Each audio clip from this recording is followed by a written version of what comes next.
नमस्कार विद्यार्थी आणि पालक मित्रांनो, मी किशोर कारसेकर स्टुडंट्स हेल्पलाईन सेंटर मध्ये आपलं सर्वांचं स्वागत आहे. तर आजच्या या व्हिडिओमध्ये आपण खूप महत्त्वाची माहिती या ठिकाणी डिस्कस करणार आहोत. ते म्हणजे जेईई मेन्स 50% मार्क्स आणि महाराष्ट्रातील टॉप कॉलेजमध्ये कशा प्रकारे ऍडमिशन मिळवता येईल.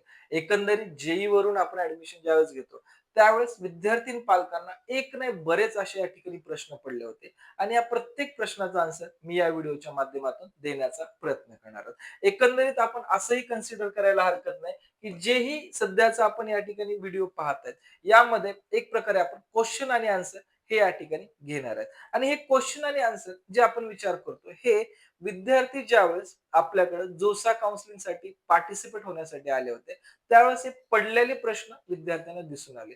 जसंच जे पर्सनल काउन्सिलर जॉईन आहेत विद्यार्थी यांना जसे प्रश्न पडले हेच प्रश्न आपल्या युट्यूब व्ह्यू करणाऱ्या विद्यार्थ्यांनी या ठिकाणी पडलेले दिसून येत आहेत. तर वन बाय वन मी तुम्हाला क्वेश्चन वाचून दाखवेल आणि या प्रत्येक क्वेश्चनचा आन्सर या व्हिडिओच्या माध्यमातून मी देण्याचा प्रयत्न करेन जेणेकरून आपल्याला जेई मेन्स मधून आपण अप्लाय करू अथवा एमएसटी सीईटी मधून अप्लाय करू याचे दोघांचे वेगवेगळे बेनिफिट्स काय ड्रॉबॅक्स काय असणार आहेत आणि आपल्याला हे दोन्ही मार्क्स ऍट अ टाइम कसे आपल्याला ऍड करायचे अशी इन डिटेल इन्फॉर्मेशन या व्हिडिओच्या माध्यमातून मी तुम्हाला देणार आहे. तर आता या ठिकाणी जो पहिला प्रश्न आहे विद्यार्थी पालकांना पडलेला तो आहे जेई मेन्स 70 पर्सेंटाईल जो क्रायटेरिया आहे तर महाराष्ट्रात इंजिनिअरिंग ऍडमिशन साठी अप्लाय करता येईल का. आता यामध्ये विद्यार्थी आणि पालकाचं खूप मोठं कन्फ्युजन झालंय ते मी फर्स्ट आपल्याला क्लिअर करेन की जेही आपला जेई मेन्सचा 75 चा आणि 65 चा क्रायटेरिया हा क्रायटेरिया फक्त आणि फक्त जेही सेंट्रल काउन्सिलिंग आहे लक्षात घ्या जे सेंट्रल काउन्सिलिंग आहे ज्या काउन्सिलिंग मध्ये IIT NIT ट्रिपल आयटी आणि GFT आहे हे जे कॉलेजेस येतात या कॉलेजसाठी फक्त हा क्रायटेरिया आहे. अदरवाईज जेही आपल्या स्टेट ऑफ महाराष्ट्रातील इंजिनिअरिंग कॉलेजसाठी आहे यासाठी एकंदरीत जो क्रायटेरिया आहे हा आपल्याला माहिती तुम्हाला देईल की एकतर आपली ग्रुपिंग पाहिजे आणि हे ग्रुपिंग आपली 300 मार्कापैकी जर कॅटेगरी ओपन असेल तर आपल्याला या ठिकाणी 135 मार्क पाहिजे आणि जर आपण कॅटेगरी मधून असाल तर आपल्याला 120 मार्क पाहिजे. जरी आपल्याला जेई मेन्स मधून अप्लाय करायचं आहे आणि आपल्याला हे जर मार्क्स असतील तर आपण जेई मेन्स मधून सुद्धा या ठिकाणी स्टेट काउन्सिलिंग मध्ये पार्टिसिपेट करू शकतो. स्टेट काउन्सिलिंग मध्ये पार्टिसिपेट करत असताना आपल्याला 75% या मार्कची काहीच आवश्यकता नाहीये. आपण जेव्हा स्टेट मध्ये येतो तेव्हा फक्त स्टेटच्याच इलिजिबिलिटीचा विचार करायचा आहे. जेव्हा आपण सेंट्रल मध्ये जातो तर या सेंट्रल काउन्सिलिंगचा विचार आपण त्या ठिकाणी करायचा आहे. कारण विद्यार्थी खूप कन्फ्युजन मध्ये आहेत कारण माझे जेईचे मार्क खूप चांगले आहेत बऱ्याच विद्यार्थ्याला 95 96 92 या रेंज मध्ये स्कोर आहे आणि 12वी बोर्ड मध्ये जर विचार केला असता या ठिकाणी 62 64 काही ओपन कॅटेगरीच्या विद्यार्थ्यांना 68 69 अशा रेंज मध्ये मार्क्स आहेत. हे विद्यार्थी कन्फ्युज आहेत की मला तर या जोसामध्ये पार्टिसिपेट करता येत नाहीये मग स्टेट काउन्सिलिंग मध्ये या जेई मेन्स मार्क्सचा या ठिकाणी उपयोग होईल का तर यस डेफिनेटली आपल्या या जेई मेन्स मार्क्सचा आपल्याला या ठिकाणी फायदा होणार आहे. ठीक आहे तसंच अजून बरेच काही क्वेश्चन आहेत त्यातला दुसरा क्वेश्चन आहे 15% काउन्सिलिंग केव्हा आहे. आता हा क्वेश्चन का की काही विद्यार्थी म्हणतील हा कुठं क्वेश्चन असतो का तर बऱ्याच विद्यार्थ्यांना कन्फ्युजन झाले की माझे जेई मेन्स मार्क खूप चांगले आहेत आणि या मार्क्स वरून मला 15% काउन्सिलिंग साठी पार्टिसिपेट करायचंय मग हे काउन्सिलिंग एकंदरीत कधी चालू तर आपलं पाहिलं असतं काउन्सिलिंगच्या या ठिकाणी जर सीईटी सेलचा जर आपण विचार केला तर एकंदरीत या ठिकाणी जेई मेन्स आणि एमएसटी सीईटी या दोन्ही मार्काची काउन्सिलिंग एकत्र चालत असते. या ठिकाणी 15%ची वेगळी आणि 85%ची वेगळी असं या ठिकाणी चालत नाहीये. या दोन्ही मार्काची काउन्सिलिंग एकत्र चालू होते. फक्त फरक काय असते यामध्ये की जे 15% काउन्सिलिंग असते ते 15% सीटसाठी जागा असतात. यासाठी आपल्याला जेईच्या विंडोमध्ये हे मार्क्स आपल्याला 15% मध्ये फिल करायचे आहेत आणि 85 चे सुद्धा आपल्याला फिल करायचे आहे. ठीक आहे म्हणजे याचाच अर्थ 15% आणि 85% एकत्रच काउन्सिलिंगला सुरुवात होते. यामध्ये काही वेगळी काउन्सिलिंग असं नाहीये. हे विद्यार्थ्यांनी लक्षात ठेवणं खूप जास्त महत्वाचं असणार आहे. नेक्स्ट आहे यामध्ये जेई मेन्स मधून ऍडमिशन घेतले तर कॅटेगरी बेनिफिट मिळतात का. हा खूप विद्यार्थ्यांना या ठिकाणी पॉइंट पडला की जर इन केस आपण जेई मेन्स मधून ऍडमिशन घेत आहोत तर कॅटेगरी बेनिफिट मिळतं का? कारण ज्याही विद्यार्थ्याची कॅटेगरी प्रवर्ग एससी, एसटी, ओबीसी, एनटी या प्रवर्गात येतात अशा विद्यार्थ्यांना जे काही गव्हर्नमेंट कडनं बेनिफिट मिळतं, हे बेनिफिट ऑलमोस्ट पूर्ण ट्युशन फी माफ, 50% ट्युशन फी माफ एवढं असतं. मग हे बेनिफिट जर जेईच्या मार्कवरून आपण जात असेल तर मिळेल का? तर यस, आपल्याला 101% हे बेनिफिट्स मिळणार आहे. जर आपण स्टेट ऑफ डोमिसाइल महाराष्ट्राचं या ठिकाणी कॅरी करत असाल, सोबत आपल्याकडे कॅटेगरीचे संपूर्ण डॉक्युमेंट्स असतील आणि जे काही उत्पन्नाची मर्यादा दिली आहे महाराष्ट्र शासनाने, त्या उत्पन्न मर्यादेच्या आज जर आपलं उत्पन्न असेल तर आपण एमएसटी सीईटीच्या माध्यमातून जाऊ अथवा जेई मेन्सच्या माध्यमातून जाऊ. या दोन्ही माध्यमातून जरी गेलं तर आपल्याकडे हे जे डॉक्युमेंट्स असतील तर आपल्याला जे काही कॅटेगरी बेनिफिट आहे हे आपल्याला कॅटेगरी बेनिफिट 100% मिळतातच. बरोबर आहे. इथं बऱ्याच विद्यार्थ्यांचं कन्फ्युजन होतं की माझे जेईचे मार्क्स खूप चांगले आहेत आणि येणारे माझे जे काही सीईटी पर्सेंटाइल आहे हे कदाचित कमी मला येत आहेत असं वाटत आहे. तर मला जेईच्या मार्क वरती फायदा मिळेल का? तर येस, डेफिनेटली आपल्याला या मार्क वरती चांगला फायदा मिळणार आहे. नेक्स्ट क्वेश्चन या ठिकाणी जेई मध्ये मला 96 पर्सेंटाइल आहेत तर मला गव्हर्नमेंट कॉलेज मध्ये ऍडमिशन मिळेल का? हे खूप महत्वाचा विद्यार्थ्याचा पॉइंट आहे. यासाठी मी तुम्हाला एक इन्फॉर्मेशन देईल, त्यानुसार तुम्हाला क्लिअर करेल. जेई मेन्स 15% जागा आहेत आणि जेई मेन्स वरून जर महाराष्ट्रातील आपण गव्हर्नमेंट कॉलेजचा या ठिकाणी विचार करू तर या ठिकाणी बरेच डिफरन्सेस आहेत आणि हे डिफरन्स माहित असणं खूप जास्त गरजेचं आहे. कारण विद्यार्थ्यांना मी दरवर्षी एक रिक्वेस्ट करतो की ज्याही वेळेस आपण काउन्सिलिंग जॉईन करतात, हे काउन्सिलिंग जॉईन करत असताना आपण एक खूप माहितीगार व्यक्तीकडे जॉईन करणं गरजेचं आहे.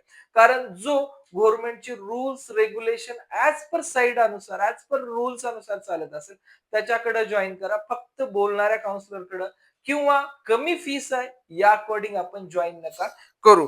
कारण आपली टोटली 2 वर्षाची जेही मेहनत आहे ते आपण त्या व्यक्तीच्या हातात देत आहेत. मग हे मेहनत आपण कशी द्यायची हे तुम्ही व्यवस्थित डिसाईड करू किंवा एखाद्याची हिस्ट्री फीडबॅक बघूनच आपण देणं गरजेचं आहे. महत्वाचं आहे, मी कधीच कुठल्या विद्यार्थ्याला आपल्याकडे जॉईन करा असं कधीच या ठिकाणी म्हणत नाही. पण आपण जिथे जॉईन करणार ते काळजीपूर्वक व्यवस्थित सल्लागार व्यक्तीकडे जॉईन करणं महत्वाचं आहे. रिझन काय? कारण ह्या खूप लहान गोष्टी आहेत पण इफेक्ट खूप मोठा करतात. ते कसं करतात तुम्हाला दाखवून दे. आता ज्यावेळेस आपण जेईई मेन्सच्या 15% मार्कचा विचार करतो, बेसिकली महाराष्ट्रातील जेवढेही गव्हर्नमेंट कॉलेजेस आहेत या गव्हर्नमेंट कॉलेजमध्ये हे मार्क ऍप्लिकेबल नाही. एमएसटी सीईटी मधल्या गव्हर्नमेंट कॉलेज महाराष्ट्रातील गव्हर्नमेंट कॉलेजसाठी फक्त आणि फक्त सीईटी वरून या ठिकाणी जागा भरल्या जातात. यामध्ये गव्हर्नमेंट ऑटोनॉमस असतील अथवा या ठिकाणी ओनली गव्हर्नमेंट कॉलेजेस असतील. या दोन्ही कॉलेजच्या जागा 100% जागा फक्त आणि फक्त सीईटी मार्क वरून भरल्या जातात. एक्सक्लुडिंग सीयूपी कॉलेज आणि आयसीटी कॉलेज.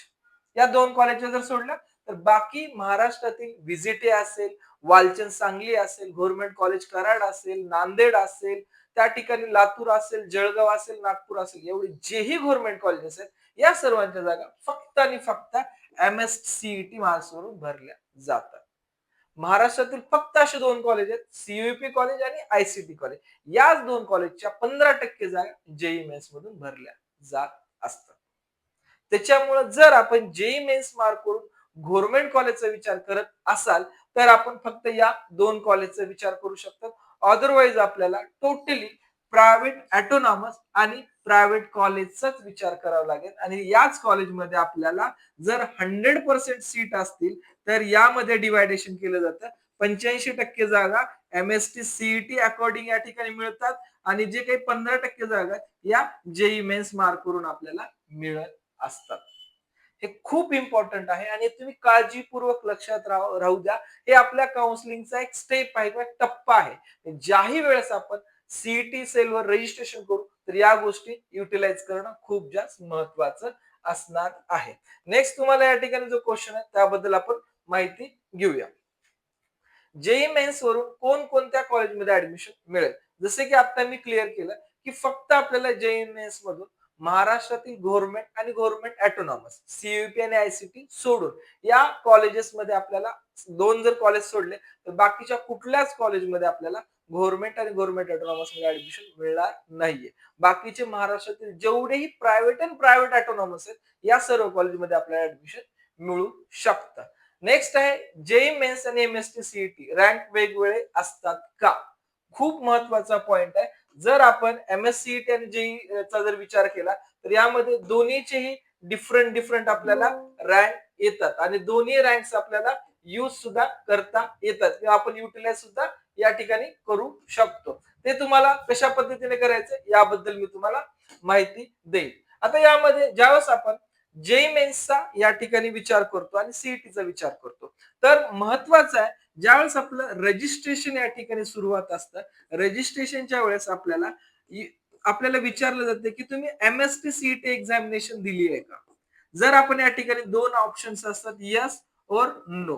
जर आपण यस केलं तर आपल्याला या ठिकाणी एमएसटी सीईटीचे मार्क्स फिलअप करावं लागतं. जे मार्क्स असतील ते फिलअप करायचे आपल्याला आणि नेक्स्ट असतो आपला जेई मेन्स. ठीक आहे आपला जेई मेन्स आपण दिली आहे का? जर जेई मेन्स दिली असेल तर आपण यस केलं तर या ठिकाणी आपल्याला जेईचे मार्क्स सुद्धा आपल्याला भरता येतात. ज्यांनी दिली त्यांनी यस करू शकतात ज्यांनी दिली नाही त्यांनी या ठिकाणी नो करू शकतात. यस केला तर आपले एमएसटी सीईटीचे मार्क्स कन्सिडर केले जातात आणि जेईचे मार्क्स कन्सिडर केले जातात आणि यावरून जे दोन्ही मार्क्स कन्सिडर केले जातात या मार्क्स अनुसार आपला जे काही जेई मेन्सचा रँक आहे हा आपला सेपरेट वेगळाच येतो आणि जेही आपला एमएसटी सीईटी रँक आहे एमएसटी सीईटी मध्ये आपला फर्स्ट येतो आपला स्टेट रँक. सेकंड येतो जर विद्यार्थ्यांनी कॅटेगरी अप्लाय केली असेल तर कॅटेगरी रँक. ठीक आहे. जर विद्यार्थ्यांनी या ठिकाणी होम युनिव्हर्सिटी आणखी एक रँक येतो होम युनिव्हर्सिटी. विद्यार्थ्यांनी ज्या जिल्ह्यातून 12वी दिली आहे त्या जिल्ह्याला संलग्न जी काही युनिव्हर्सिटी आहे त्या युनिव्हर्सिटीचा या ठिकाणी रँक जनरेट होत असतो. ठीक आहे. म्हणजे आपला जेईचा सेपरेट ऑल इंडिया रँक, सीईटीचा आपला सेपरेट आपला स्टेट रँक, त्यात जर कॅटेगरी अप्लाय केली असेल कॅटेगरी रँक आणि नंतर आपला होम युनिव्हर्सिटी आणि अदर दॅन युनिव्हर्सिटी अशी आपली या ठिकाणी रँक्स जनरेट होत असतात. ठीक आहे. तर आपल्याला दोन्हीची रँक देणं खूप महत्वाचं आहे. जर दोन्ही रँक दिला तर आपल्याला बेनिफिट हे पुढे डेफिनेटली होणार आहे. नेक्स्ट आहे 12वी जर बाहेर राज्यात झाली असेल तर ऍडमिशन महाराष्ट्रामध्ये घ्यायची असेल तर किती पर्सेंटाईल मध्ये किंवा किती पर्सेंटेज सीटसाठी आपण या ठिकाणी एलिजिबल असतो. तर या क्वेश्चन जो पडला होता बरेच असे विद्यार्थी आपल्याकडं कर्नाटकामधनं मध्य प्रदेश आणि गुजरात या राज्यातनं काउन्सिलिंगसाठी आहे. तर या विद्यार्थ्यांचा ज्या जोसा काउन्सिलिंग चालू असते त्यावेळेस प्रश्न पडले होते की आम्हाला या ठिकाणी किती पर्सेंट मध्ये ऍडमिशन घेता येईल. तर मी आपल्याला या ठिकाणी क्लिअर करेल की जर आपण बाहेर राज्यातले विद्यार्थी आहेत आणि आपल्याला महाराष्ट्रामध्ये ऍडमिशन घ्यायचं आहे तर आपण डेफिनेटली घेऊ शकतात. यामध्ये जर आपल्याला महाराष्ट्राचं डोमसाईल या ठिकाणी डोमसाईल जर असेल आपल्याकडं तर आपल्याला महाराष्ट्रातील यामध्ये जे काही 100% जागा आहेत त्यासाठी आपण अप्लाय करू शकतो. रूल व्यवस्थित समजून घ्या. बरेच असे विद्यार्थी आहेत आपल्याकडे की जे 10वीच्या नंतर कुणी कोटा गेले कुणी हैदराबादला गेले या इन्स्टिट्यूटला 10वीच्या नंतर ऍडमिशन साठी जातात आणि 11वी आणि 12वी आपली अदर राज्यामध्ये होती. मग अशाच विद्यार्थ्यांना महाराष्ट्रात यायचंय तर जे आपले महाराष्ट्रातील विद्यार्थी रेग्युलर कोट्यामध्ये त्याच कोट्यामध्ये याही विद्यार्थ्याला ऍडमिशन मिळवता येत असतं. ठीक आहे. इन डिटेल रजिस्ट्रेशनच्या वेळेस सांगेन की कुठला कोटा काय ऑप्शन आपल्याला सिलेक्ट करायचा आहे. पण जसाही महाराष्ट्रातला ज्या विद्यार्थी ज्यांनी 10वी आणि 12वी महाराष्ट्रातून दिले सेम ऍज याही विद्यार्थ्याला तेच कोट्यामध्ये ऍडमिशन मिळतं. अट एक आहे की त्या विद्यार्थ्याचं डोमिसाईल महाराष्ट्राचं पाहिजे आणि त्याच्या आई किंवा वडिलांचं डोमिसाईल सुद्धा महाराष्ट्रातलं पाहिजे. तर अशा विद्यार्थ्याला महाराष्ट्रातील इंजिनिअरिंग मध्ये पूर्ण जोही 10वी 12वी करून इथून जाणारा विद्यार्थी त्यासोबतच आपल्याला या ठिकाणी ऍडमिशन मिळत असतं. ठीक आहे. नेक्स्ट आहे महाराष्ट्राच्या बाहेरील विद्यार्थ्यांना कोणत्या कोट्या अंतर्गत या ठिकाणी ऍडमिशन मिळत असतं. खूप महत्वाचा आहे पॉइंट हा सुद्धा कारण महाराष्ट्राच्या बाहेरच 10वी झाले 12वी पण झाले आणि विद्यार्थ्याकडे महाराष्ट्राचं डोमिसाईल नाही. ठीक आहे. विद्यार्थ्याकडे डोमिसाईल नाही तर या विद्यार्थ्याला महाराष्ट्रात ऍडमिशन घ्यायचं तर हा विद्यार्थी टोटली आणि टोटली महाराष्ट्रामध्ये येण्यासाठी 15% जागेमधून येऊ शकतो. म्हणजे त्या विद्यार्थ्याकडे फक्त जेई मेन्स मधून ऍडमिशन घेण्याचा चान्स आहे आणि अशा विद्यार्थ्याला महाराष्ट्रातील जे काही स्कॉलरशिप बेनिफिट्स आहेत हे मिळत नाही. टोटली या विद्यार्थ्याला कॉलेजची जी फीस आहे ही फीस भरूनच ऍडमिशन घ्यावं लागेल. हे पॉइंट जे होते हे महाराष्ट्राच्या बाहेरच्या विद्यार्थ्यांसाठी होते. कदाचित त्यांनी व्हिडिओ जर पाहिला तर त्यांची क्लॅरिटी या ठिकाणी होऊन जाईल. ठीक आहे. आता महाराष्ट्रामध्ये क्या प्रवेश प्रक्रिया जेईई मेन्स दोन्ही स्कोर स्वीकारले जातात. आत्ताच मी क्लिअर केलंय की आपले दोन्ही मार्क्स या ठिकाणी स्वीकारले जातात. कमी जेई स्कोर टाकल्यामुळे तुमच्या एमएसटी सीईटी ला कोणताही तोटा होत नाही. जर सीईटी स्कोर चांगला असेल तर प्रवेश मेरिट अनुसार मिळू शकतो का? आता याचं एक उदाहरण द्यायचंय की दरवर्षी आम्ही काउन्सिलिंग मध्ये पाहतो विद्यार्थी आणि पालक की जाणीवपूर्वक म्हणा किंवा कळत न कळत म्हणा काही वेळेस विद्यार्थ्यांनी पालकाला क्लिअर इन्फॉर्मेशन न दिल्यामुळे बरेच विद्यार्थी जेईचे मार्क्स या ठिकाणी टाकत नाहीत. तर लक्षात घ्या 85% हा डिफरंट कोटा आहे. हा फॉर सीईटी साठी आहे आणि 15% हा डिफरंट कोटा आहे. जर तुम्ही हे दोन्ही मार्क भरत असाल तर आपण दोन्ही कोट्यासाठी पात्र असणार आहे. दोन्हीपैकी एक मार्क भरला तर एकासाठी आपण पात्र नसणार आहेत. बरेच विद्यार्थी सीईटी साठी असं या ठिकाणी करतात. एक एक्झाम्पल देईल मी विद्यार्थ्यांना. ज्यावेळेस आपली काउन्सिलिंग सुरुवात असते काउन्सिलिंग मध्ये ऑब्झर्व केलेली गोष्ट सांगतो. जर आपल्याला व्हीआयटी सारखे कॉलेज किंवा पीसीसीओ सारखं कॉलेज जर एमएसटी सीईटी 98 मार्क्स 97 पर्सेंटाईलला काही ब्रांच मिळत असतील तर तेच जर आपले जे मेन्सचे 95 पर्सेंटाईल असेल तर हे सीईटीचे मार्क्स आणि हे जेईचे मार्क्स जर आपण काढून पाहिले की आप राऊंड अनुसार पहा अथवा स्पॉट राऊंडला जाऊन तुम्ही पहा तर आपल्याला अशा प्रकारे या ठिकाणी डिफरन्स दिसून येतो. हे टॉप कॉलेजेस मध्ये. जर एमएसटी सीईटी ला सीएस 98.70 ला क्लोज होत असेल तेच या ठिकाणी 95.70 ला या ठिकाणी क्लोज होतेला आपल्याला दिसून येईल. सेम एज 97.50 ला एनटीसी मिळत असेल तर इथं 95 पर्सेंटाईलला आपल्याला एनटीसी मिळालेली दिसून येईल. हा डिफरंट टॉप कॉलेजमध्ये असा आहे. पण जसं जसं आपण एखाद्या लोअर कॉलेजकडे येऊ तसं तसं हा डिफरंट किंवा आपण टियर 2 कॉलेजचा जर विचार करत असं तर या ठिकाणी सीएस ब्रांचचा जर विचार केला तर एक्झाम्पल साठी सिंहगड वडगाव घेऊयात आपण. वडगाव मध्ये जर सीएस या ठिकाणी 95 पर्सेंटाईलला मिळतं तर याच ठिकाणी जेईच्या मार्कवर 88 अथवा 89 ला आपल्याला हे कॉलेजेस मिळू शकतं. हा एवढा डिफरंट आपल्याला या ठिकाणी दिसून येतो. हवा असेल तर आपण कट ऑफ बुक सुद्धा काढून चेक करू शकतात. त्यामध्ये सुद्धा हा डिफरंट तुम्हाला डेफिनेटली जाणवणार आहे. म्हणजेच यामध्ये अजून एक क्लिअर करेल की जिथं आपले गव्हर्नमेंट कॉलेजेस आहेत गव्हर्नमेंट ऑटोनॉमस आहेत एमएसटी सीईटीच्या 100% सीट त्या ठिकाणी फिल केल्या जातात तिथे जेईच्या 0 जागा असतात. जिथं 85% एमएसटी सीईटीच्या जागा भरल्या जातात त्या ठिकाणी आपल्या 15% जागा या जेई मेन्स वरून आपल्या भरल्या जातात. याचमध्ये विद्यार्थ्यांना अजून एक बायफर्गेशन लागतं की जे विद्यार्थी सीईटी वरून अप्लाय करतात फक्त आणि फक्त सीईटी दोन्ही करत असेल वेल गुड पण सीईटी वरून अप्लाय करतात तर ऑल कॅन्डिडेट मध्ये home university other than university हा एक फॅक्टर या ठिकाणी मॅटर करतो. आणि home university other than university सोबत आपल्याला कॅटेगरी रिझर्वेशन हा सुद्धा आपल्याला फक्त सीईटीच्या मार्कवरून कन्सिडर होतात. म्हणजे जेवढेही कॉन्स्टिट्युशनल रिझर्वेशन आहेत हे सर्व आपल्या सीईटीच्या मार्कवरती कन्सिडर होतात आणि त्याचे रिझर्व्ह सीट जे असतात या सीईटीच्या मार्क्सवरूनच कन्सिडर केल्या जातात. ऍज वेल एज जे विद्यार्थी डिफेन्स मधनं पीडब्ल्यूडी मधनं अथवा ट्युशन फी साठी अप्लाय करतात अशा विद्यार्थ्याचे सीट फक्त एमएसटी सीईटी वरून अप्लाय केल्या जातात.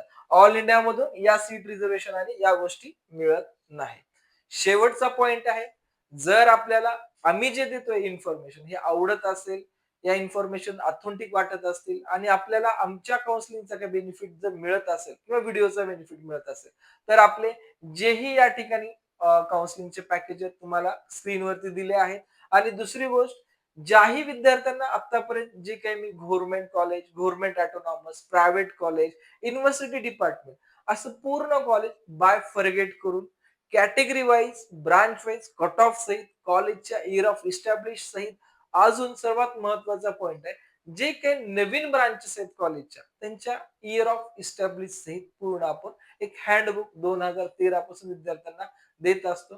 तर ज्या विद्यार्थ्यांना आवड आहे असे विद्यार्थी पेड काउन्सिलिंग अथवा हँडबुक आपली घेऊ शकतात. जे काही स्क्रीनवरती तुम्हाला मोबाईल नंबर दिसत त्यावरती कॉन्टॅक्ट करून आपण घेऊ शकतो. अजून इम्पॉर्टंट एक अपडेट द्यायचंय, ज्याही विद्यार्थ्यांनी MITचा ऍप्लिकेशन फॉर्म अपडेट केला आहे, सिम्बॉसिसचा अपडेट केलाय, या सर्व विद्यार्थ्यांची पहिली लिस्ट डिक्लेअर झाली आहे. ऍडमिशनसाठी आपल्याला डेडलाईन सुद्धा दिलेली आहे, आपल्याला मेल आलेत, आपण चेक करू शकता. आणि नंतर जेही विद्यार्थ्यांना जसे MIT सिम्बॉसिस आहेत, अशाच कॉलेज म्हणजे जे काही प्रायव्हेट कॉलेजेस आहेत, या सर्व प्रायव्हेट कॉलेजची इन डिटेल इन्फॉर्मेशन देणार आहे, की नेक्स्ट व्हिडिओमध्ये आपल्या त्या कॉलेजचे एकंदरीत फी स्ट्रक्चर काय आहे, प्लेसमेंट कशा आहेत आणि या कॉलेजला ऍडमिशन कसं घेत आहे. अगदी ज्या विद्यार्थ्याचा पर्सेंटेज 50 मार्क्स पासून 70 मार्क्स आहे, अशा विद्यार्थ्यांना रेग्युलर कॉलेजमध्ये काही मिळेल का, तर शक्यता कमी आहे. तर अशा विद्यार्थ्यांना इथं कसं ऍडमिशन मिळवता येईल याबद्दल सुद्धा मी डिटेल इन्फॉर्मेशन देईल. हे खूप तुमच्यासाठी इम्पॉर्टंट असणार आहे. आणि हे जे ऍडमिशन असेल हे फक्त on and only college fees मध्येच मिळणार आहे. एक्स्ट्रा डोनेशन सुद्धा लागणार नाही. हे सुद्धा तुम्हाला यामध्ये मी क्लिअर करेन. ठीक आहे. तर नेक्स्ट व्हिडिओमध्ये आपण प्रायव्हेट कॉलेजची इन्फॉर्मेशन घेऊ. ठीक आहे. Thank you for